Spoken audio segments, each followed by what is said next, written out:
Joining us now is Republican Congressman Tom Price from Georgia, also a member of the House Financial Services Committee and himself a doctor. Congressman, thank you so much for your time today.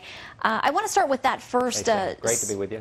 I want to start with that first so-called myth that the president said he's debunking. He keeps continuing to say, if you like your plan, if you like your doctor, you can keep it. You say that's not exactly accurate. Why not?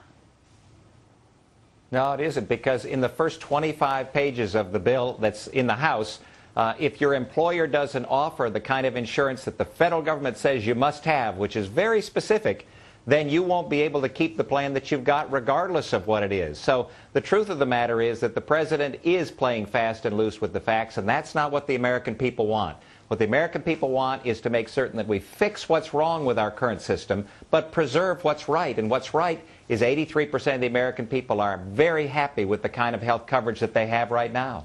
And Congressman, you said today in your weekly radio address response that a lot of people, as you mentioned, are happy with what they have, but you acknowledge, and the Republicans acknowledge, there is a need for some reform. What fashion would you like to see that take place?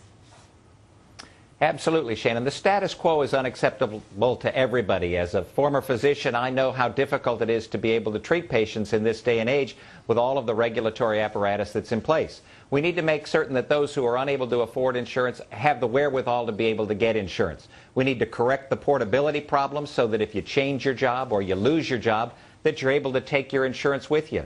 We need to make certain that medical decisions are between patients and families and physicians, and not with the government in between, which is what the bill that's in the House would do, would make it so that the government stands in between patients and physicians. And we also need to make certain that we address the whole liability issue. The lawsuits that drive up the cost of medicine, drive the practice of defensive medicine, none of them are addressed in the Democrat bills or in the president's bill, and that's not what the American people want. We want to make certain that we productively and actively and positively reform the system.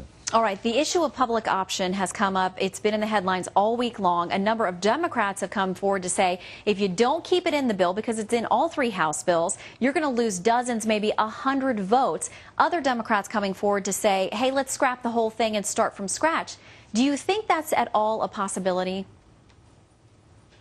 I think that we've got to move that off the table, because if you have a public option of any variety whatsoever, whether it's co-ops or whatever you want to call it, it is in essence a government program that will not play fair in the private sector. And we know this. Even the Congressional Budget Office, the Objective Congressional Budget Office, said that tens of millions of individuals would be moved from private personal insurance to the government option. And that's not what the American people want. So we've got to take that off the table. That doesn't mean that we can't provide appropriate assistance for those who are having challenges getting insured. We can and we must do that, but there's a way to do it that preserves what's good in our system and doesn't have the government taking over the practice of medicine. Congressman and Dr. Tom Price, thanks for your time today.